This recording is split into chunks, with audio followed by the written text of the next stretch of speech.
ساعي وامنح الناس حبك بيض الله قلبك بيض الله قلبك كن سموحا لخصمك ألقى خصمك أحبك بيض الله قلبك بيض الله قلبك واحتفل بالمودة إنما Right, welcome back. So you are watching the Sulaimaan Ravat show, and as I mentioned earlier on that we're talking about marital infidelity. It's a bit of one of those topics that people don't always want to talk about all that openly and all that frankly. It's kind of, spoken about in hushed tones behind the scenes. But it's a reality. It's there. It exists. And we need to talk about it from a preventative perspective and also from a perspective of how to deal with it if it happens. Now, as I said, we're going to get expert opinion on the program. We're also going to get religious perspective. And if time permits, we'll get some perspective from our viewers as well. Now, our guest in studio this evening is Lorenzo Stride. He is a counseling psychologist. Before the break, he told us a little bit about the definition of marital infidelity. And I think the key point there is that it's not only a physical or a sexual act between one of the spouses and somebody beyond the parameters of the marriage. The ambit is broader, and it deals also with emotional cheating, if I can use a more common phrase. And sometimes especially the wife would take emotional cheating as a greater betrayal, because there's a kind of connection there that goes beyond just a once-off physical encounter, not to try and diminish the severity of a sexual encounter in any way. Lorenzo, getting to the heart of it, right? From an expert's perspective, why do people cheat? Why do they cheat on their spouses? Why do they cheat in their marriages? I think it's a very easy question with probably a very complicated answer. Mm-hmm. There are very many reasons why someone would cheat, and the reasons are as vast as individuals. But there are a few commonalities. For example, people might feel that in a marriage they have given so much of themselves that they're not getting back in return from a spouse, and that could lead to them feeling that they want to look for something elsewhere. It could just be boredom. Somebody could just be plain naughty. Or it could just be a chance encounter, but very often there are layered reasons as to why someone would have any kind of affair. You would find that there are things like maybe sex addiction at play, or sex and love addiction at play. So the issue is definitely a very complicated issue, and we can't just say this is why people cheat. It's varied. Yeah. I want to go into one direction for a bit. In your opinion, do we live in a very sexually charged environment these days, especially with technology, with pornography being so readily available? Is that a greater contributing factor now than before? I suppose people have always cheated in their marriages from time immemorial. But these days, is that a significant factor? I definitely think that we live in a sexually charged society, but I would agree with you that people have been cheating since the dawn of time. It is, however, important to be mindful that technology is here for us to kind of really have a wonderful experience on Earth, but we need to utilize it in a proper kind of way, and with any kind of advancement, we will have difficulties in relation to the advancement. I'm not sure if I'm answering your question. Yeah. With regards to pornography, just to follow up on that, yeah. I mean, obviously that's a different topic and we can dedicate an entire program to that. But does it sometimes create unrealistic expectations of what should be happening within the sexual context of a marriage, leading perhaps a person to think, I'm not getting enough gratification here and I need to go elsewhere? I think it's completely unrealistic. I mean, people who appear in pornographic movies, I mean, really, they're getting paid to do what they're doing.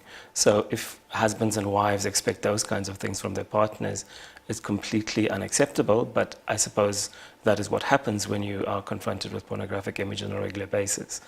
Having said that, I think that if someone feels that they're not getting from their spouse what they feel they would like, it is probably important to have a discussion about it and see how you can reach some kind of middle ground or some kind of compromise in relation to what you feel you need, want, or deserve in a marriage. Coming back to the why, many times, I suppose in a marital context, this debate could take place where the aggrieved spouse would say, I don't care why, it's just not right. does why automatically translate into justification? That, okay, I cheated because of this reason, and as soon as you start to state the reason, others start to assume that you're justifying. Or is there a distinction between having a reason, or there being a reason for cheating, and actually that reason being justified? I think that there probably wouldn't be one reason only. I think the reasons would be multiple and layered. And I don't think that we can then go and justify a reason and say this is the reason why. I think it would probably be better for a couple who have experienced something like this to get counseling, either religiously or professionally or both, to try and understand how they can find a way forward. Because when there is any kind of infidelity in a marriage, it's not necessarily the end of a marriage. I think a lot of marriages, in my opinion, and in my work, I have seen recover and even become better post infidelity. And I'm not purporting infidelity to fix a marriage, but there is definitely a way of coming back from any kind of infidelity. How much, when it comes to infidelity, how much does it have to do with inherent qualities as compared to circumstances? The reason I ask, there is this perception in the community, for example, with regards to a male, that if he becomes affluent, if he becomes prominent, if he becomes famous, he's more likely to cheat because of his profile as compared to the average Joe Soap who's just scraping by, just making ends meet. He's not seen as that much of a lucrative option. Is infidelity more to do with your circumstances or more to do with who you are? I think it would probably be a combination of both. I think that if we looked at a cross-section of society, we would find that people from all walks of life would find themselves in situations where a spouse has cheated. I do think it becomes a lot more easier when you're affluent and you have money, because we're living in compromising economic times. So blesses. Yeah. So it does make it easier for someone who is affluent to find themselves in spaces or compromising places with women other than their wives. And I do know that, like, specifically in Africa, and I think Islam as well, you do have to take care of your partner or your wife financially, and I think women would then gravitate more towards a man who is able to provide. Having said that, even people with no money find themselves in situations where partners cheat on them. Yeah.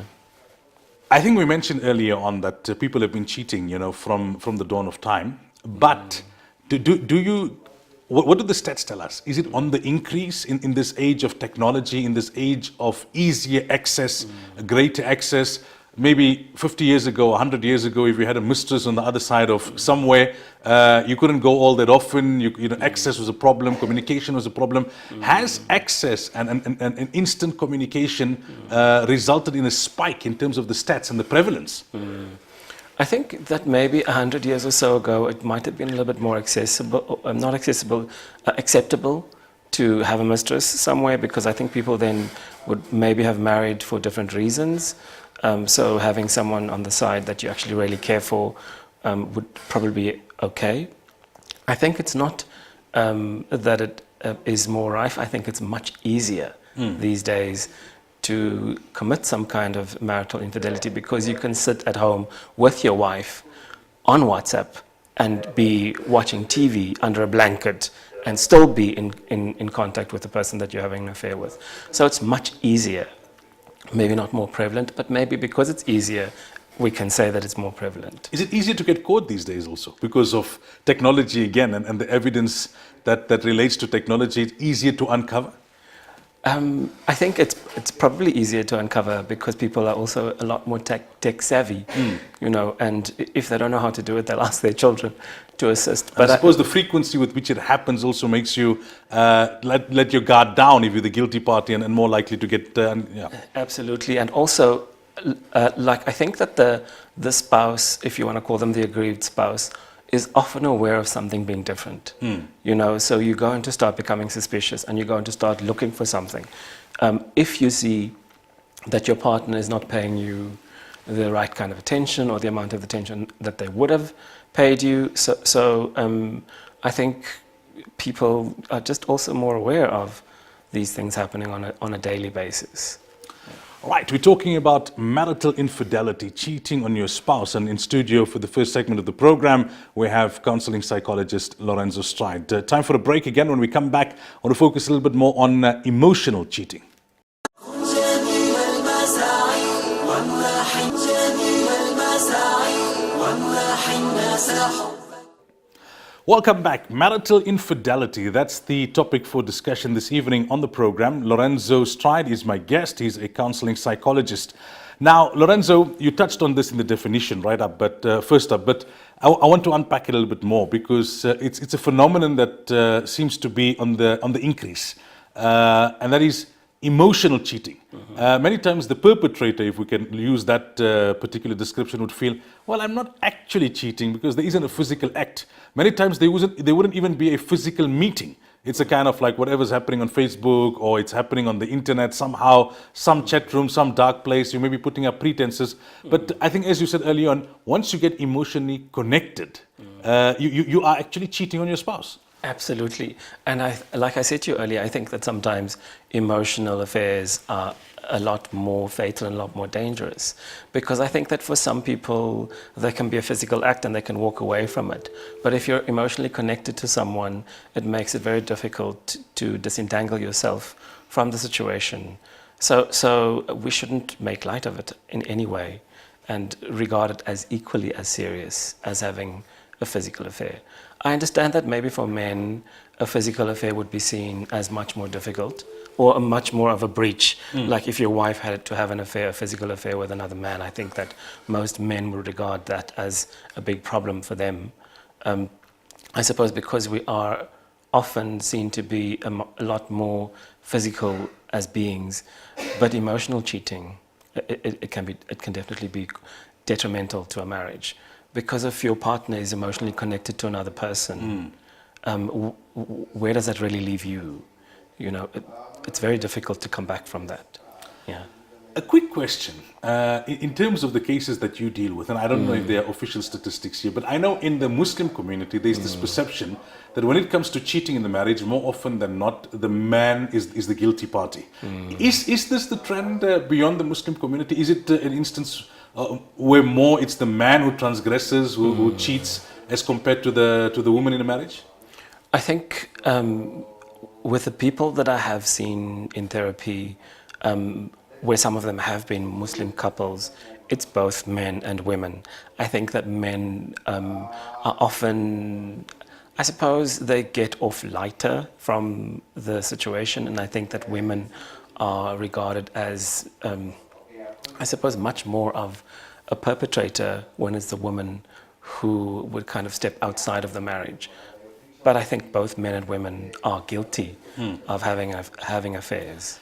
Paint a picture for us in terms of the effects that it has on the spouse who's the victim. And I suppose to some extent even on the spouse who's the perpetrator once the guilt starts to kick in. From your experience, when one of the spouses cheat, what impact does it have on the marriage? I think that it can be quite devastating. I think that a lot of people would want out of the marriage. I mean, it has consequences for children if there are children. It creates difficulties for extended families and friends. I mean, people then need to decide who they would side with. Do you kind of stick along family loyalty lines, or do you look at who's actually the aggrieved party? So I think that the consequences are quite far-reaching. And I don't think that people really recognize just how far-reaching those consequences can be when they initiate any kind of physical or emotional affair. I think that if they had to see the devastating effects of what happens once there has been any kind of marital infidelity, they would think twice about doing it. No one wins, essentially, when there is an affair. Not the person who's had the affair, not the person that they've had the affair with, and certainly not the spouse or other family members. So it's quite, it wreaks havoc on families and communities and little ones and friends and social circles.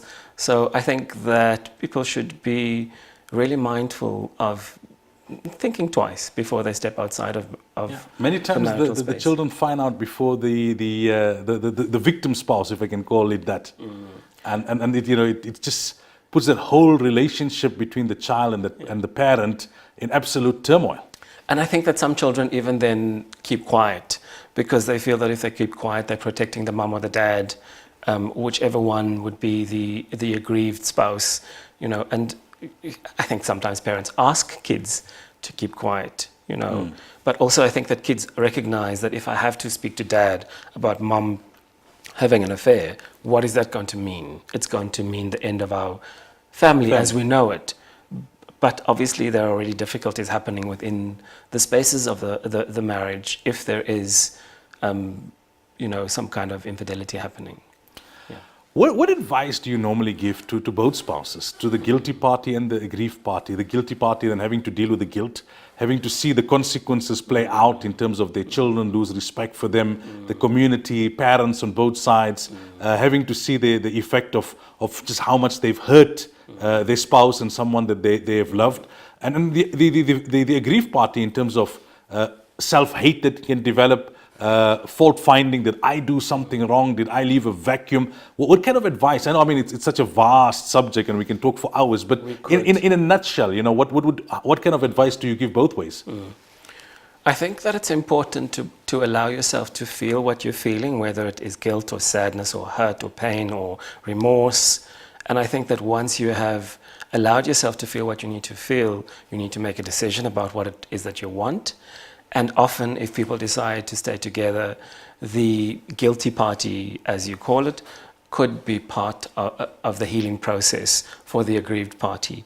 I think that people, if they want to make a marriage work, they could, and both parties then could help and assist and be there for each other. The person who inflicted the pain could also be the same person who helps their partner heal.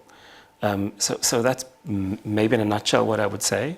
That as devastating as it can be, if you get the right kind of guidance, a lot of marriages can and often do recover and improve from marital infidelity. And sometimes we get to that kind of space as a unit, you know, like getting to where there is some kind of infidelity. Sometimes it's a co-creation that both partners have contributed to, maybe inadvertently and unknowingly.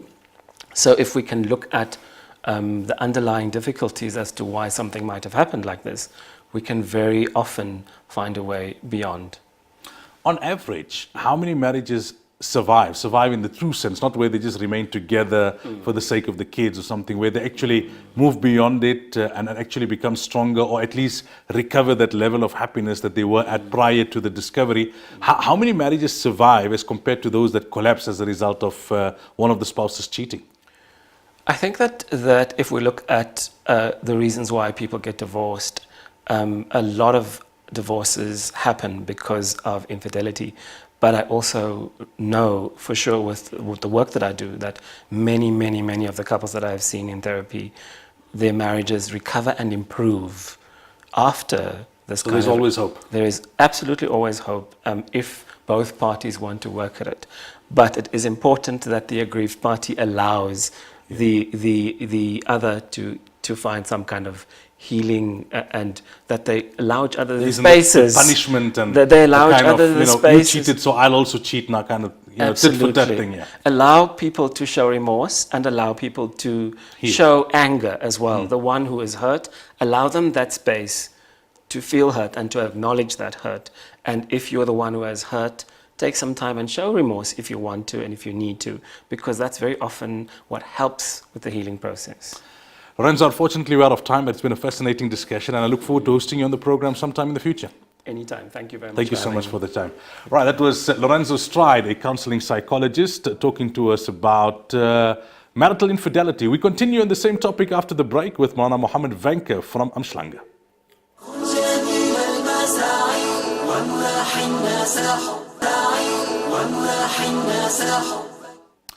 Okay, welcome back. So we continue the topic this evening, marital infidelity, when one of the spouses in a marriage cheats on the other. We spoke to the expert counseling psychologist before the break. Now we look at it more from a religious perspective. And joining us on the line from Umhlanga, we have Moulana Muhammad Venk. Moulana, Assalamu alaikum wa rahmatullahi wa barakatuh, and welcome once again to the program. Wa alaikum salam wa rahmatullahi wa barakatuh. Assalamu alaikum to the esteemed viewers of ITV. Barakallahu feekum and jazakallahu khairan for hosting me. Yes, Moulana, we have limited time and I'm going to try and cover as much as I can from an Islamic perspective on this topic. First up, briefly, can you tell us from a Shari'i perspective, how does the Sharia define zina, as we call it, or marital infidelity? And what are some of the harms, some of the warnings that have been mentioned from a Shari'i perspective? Barakallahu feekum. Bismillahir Rahmanir Rahim. Nahmaduhu wa nusalli ala rasulihil kareem. Amma ba'd. Respected listeners and viewers, we are speaking about not a bachelor and a spinster who engage in an illicit relationship, but here we are speaking about married couples that are pursuing illicit relationship. And wallahi, Allah alone knows. Wallahi, we have statistics. We are not just thumb sucking.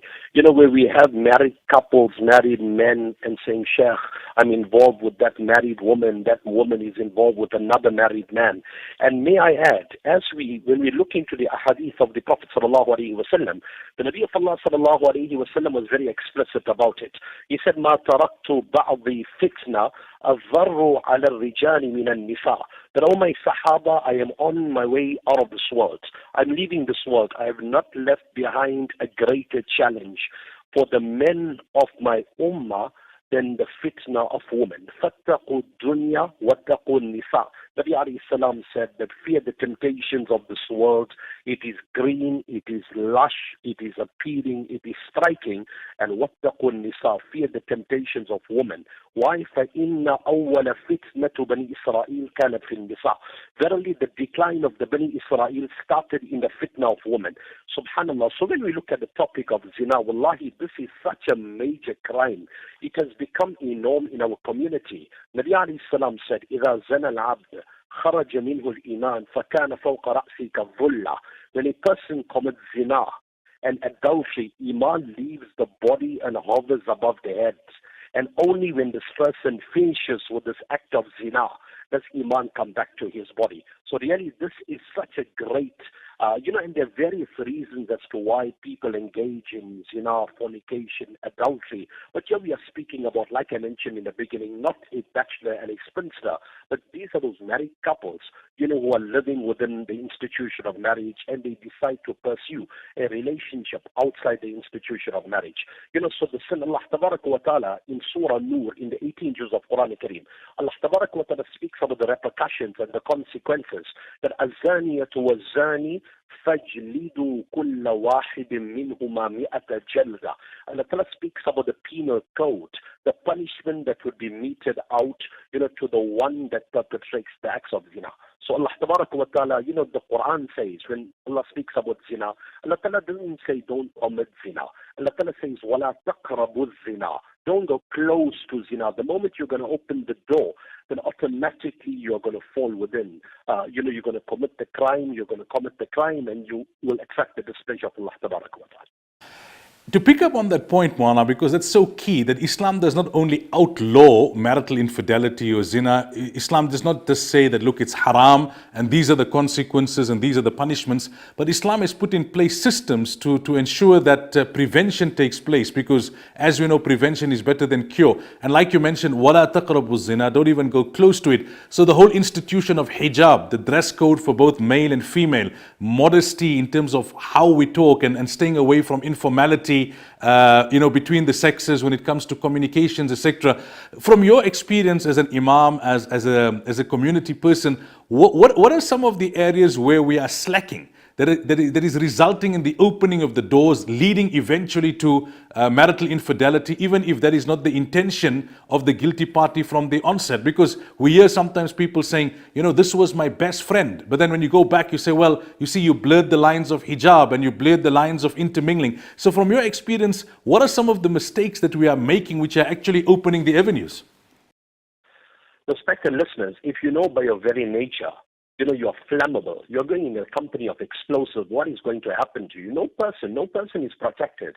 There are two things that would never leave you. One is the crave of money, one is the crave of woman. Our reference for guidance and navigation is always the hadith of the Prophet sallallahu alaihi wasallam. What did the Nabi of Allah sallallahu alaihi wasallam say? He said a dayyut would never enter Jannah. Who is a dayyut? A cuckold.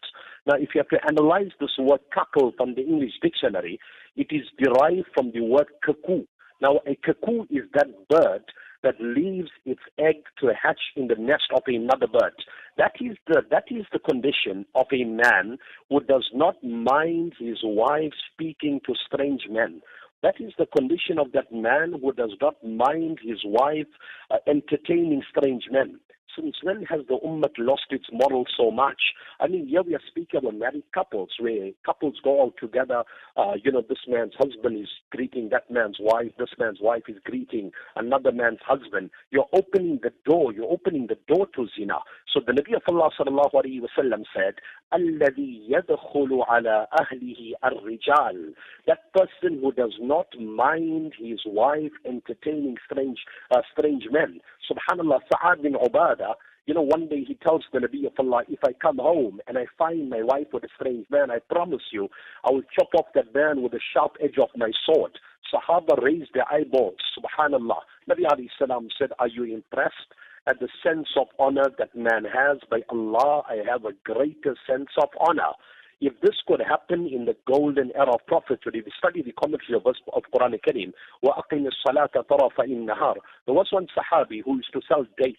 And he said, a woman came to me and she asked me for dates.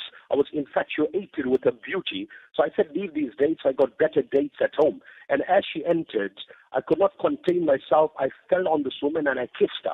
Now, respected listeners and viewers, if this could happen in the golden era of prophethood, where do you and I stand? So really, we need to take some practical measures. Unfortunately, no person is an angel today, no matter who you are. Shaitan is always there at every step of the way. The provocation of shaitan, the infiltration of the devil will not leave you. And this is something which is so important. We need to go back to the basics. Unfortunately, today we open the doors and we do not insulate ourselves against the infiltration of shaitan. We've seen the best of men falling. We've seen the greatest of people falling. So this is something we need to protect ourselves. There are multitudes of examples, in the books of ahadith. When we look within the Quran Kareem, subhanallah, subhanallah, what lessons there are for us. What messages there are for us. So it is for us to take lessons, for us to, be on guard, be vigilant, and do not fall within the trap of shaitan, because a person could lose oneself. We have seen families, a person is living in a stable marriage, he gets involved, like the Urdu poet says it so beautifully, that pagal ki tarah chalte hai ushaq majazi, that like insane people are walking around. You're getting infatuated with this one and that one. And yet again, Moulana, we need to be very clear about it. The Nabi of Allah sallallahu alaihi wasallam says, when you're outside and you're impressed by another woman, then come home and call your wife. If she's cooking a pot of food, tell her to leave that. And she must respond to the overwhelming need of the husband. If she will not do that, then the curse of Allah will be upon that woman. The curse of Allah will be the curse of the angels, and every living creature will curse that particular woman. So we need to be on guard. Unfortunately today, it's a sad reality. The repercussions, the consequences, we know what the injunctions are. It's totally forbidden. It's totally prohibited. But where are we falling short? There's something that is going wrong, that we are speaking about. There are so many cases that we know about, where people come forward, I was involved with this one, I was involved with that one, but end of the day, we need to be guarded. That young boy came to the Nabi of Allah sallallahu alaihi wasallam and he said, "Oh Nabi of Allah, permit me to commit zina." Nabi alayhi salam took his blessed hand and he placed it on the chest of that young boy and he recited the dua, Allahumma tahhir qalba waghfir dhanba wa hassin farja. That Allah forgive the sin of this boy. Allah protect the chastity of this boy. Waghfir dhanba wa hassin Hassin farja wa tahhir qalba. And oh Allah, purify, the heart of this young boy. Like the ulama used to make mention, great scholars and ulama, that we should recite this dua on a daily basis. One, subhanallah, to recite this dua on a daily basis. And number two, to remain in the state of wudu as far as possible. Now, at times, Moulana, the guilty party starts to become defensive and they offer excuses. Sometimes they say, well, there wasn't a sexual relationship, there wasn't a physical act, or there wasn't even a physical meeting. I was just chatting. At other times, they would argue, well, I wasn't getting satisfaction at home, I was being neglected, there wasn't emotional support. What is the Shari'i perspective on this kind of excuse? Yes, generally, when you speak about zina, people, the mind goes towards the actual act of, of zina. But when we look at it from a academic point of view, when we analyze the teachings of the Prophet sallallahu alaihi wasallam, like the Arabic poet said it so beautifully, the nadhrun fabtisamun fakalamun famaw'idu. It is a lustful gaze, which is translated into a smile, exchange of phone numbers, and shattering of marriages. Wallahi, the time and the era has been frustrated, has become frustrated, with beautiful women. If you will not divert your gazes from these beautiful women, end of the day you will lose your marriage, you will break your marriage, you will break everything. So we need to understand that, many people try and justify it's a mere chat, nothing beyond that. I've got no evil intentions. The fact that you are making mention of certain things, you're using certain words, this one thing would lead to another, and this is how it starts off. I mean, you don't get to the actual act of zina initially, but it starts off somewhere. So you're opening the door. So we need to understand that the fact that you're communicating with the opposite gender, in a manner which is inappropriate, this in itself is zina. This is tantamount to zina. This is tantamount to attracting the wrath and the anger of Allah Tabaraka wa Ta'ala. Moulana, just before we conclude, at times it happens, as condemnable as it is, and then both spouses have to deal with it, the guilty spouse and the aggrieved spouse. What advice would you give, both for the guilty party and the aggrieved party, in terms of trying to work through it, in terms of forgiveness, in terms of trying to salvage the marriage and rebuild after this shattering has taken place? Yes, absolutely. I think this is something which is vital. We need to be transparent with one another. Number one, we need to be open with one another. If we have fallen short, if we have perpetrated such a crime and we have been disloyal to our partner, we need to, I think, broach the topic, and we need to be honest with ourselves. Unfortunately, what happens with cases that we have dealt with, where there is tangible proof, there's sufficient evidence that the man is guilty, the husband is guilty, and he continues to refute it. He refuses to accept that, I did this, but all he says is that this was a setup. But end of the day, we need to acknowledge, that I made a mistake. We need to acknowledge. And yet again, what did Imam Shafi'i say? When either of the partner comes to apologize, we should accept the apology. More so for the sake of the children. Many of us have children. For the sake of preserving the marriage, we need to give the person a chance. Yet again, a person might say that, if I find you doing this one time, I want out of the marriage. So we should not be doing that. But if perchance, if somebody is involved in this, we need to get out of it. And we need to be apparent, we need to be open, and we need to be transparent. And unfortunately, this is lacking in most institutions today, where we have closed the doors of communication. So I think our message is, if somebody is involved, and it surfaces that he was involved in this and he was involved in that, we should go for some sort of counseling. We need to counsel. The husband needs counseling, perhaps on the side of the wife, if she's been living, a life of immorality, she's been involved with someone else, and we need to be honest with ourselves, that we want to make amends, we want to make the marriage work.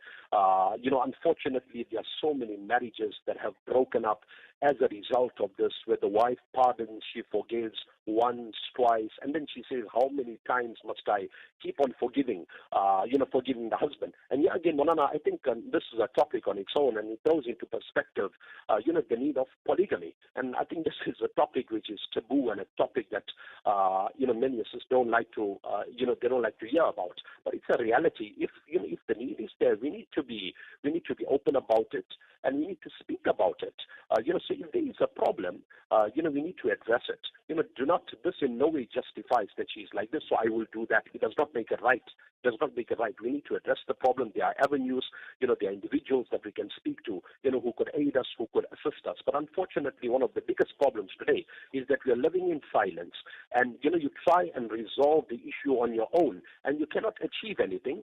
So you vent your frustration in avenues that are totally prohibited and forbidden. Jazakumullah for your time as always, and we'll talk again next time, inshallah. Jazakallah khairan, Moulana. Assalamu alaikum wa rahmatullahi wa barakatuh. Wa alaikum assalam wa rahmatullahi wa barakatuh. Well, unfortunately, viewers, we've run out of time. It's a topic that's so important. It's a sensitive topic, but it's one that we really need to discuss. We had a clip lined up that I wanted to play for you with Hala Banani and her experience when counseling people who've gone through one of their spouses cheating. The guilty spouse also has to deal with a lot of the aftermath. They don't realize it at the time. It's all excitement, it's adrenaline, it's a rush. You think you can get away with it. You think it's just once off. You think you're not going to go the full distance. And then obviously the aggrieved party has to deal with much more. It's earth shattering. You can lose everything overnight. They can, like someone said, 15 minutes of pleasure and a lifetime of punishment. Emotional punishment is far greater than physical punishment. So perhaps at another stage, we'll unpack the topic a little bit more. It's unfortunate we had some technical issues up front and we lost a good 10-15 minutes of the program to those technical challenges. Otherwise, I really wanted to even open up the lines and get some questions and comments from the viewers as well. But it's time up until next week, inshallah, where we have a Freedom Day edition of the program, and we'll be profiling the life of the late Dr. Abu Bakr Aswad. So watch out for that program next week, Friday. Assalamu alaikum wa rahmatullahi wa barakatuh.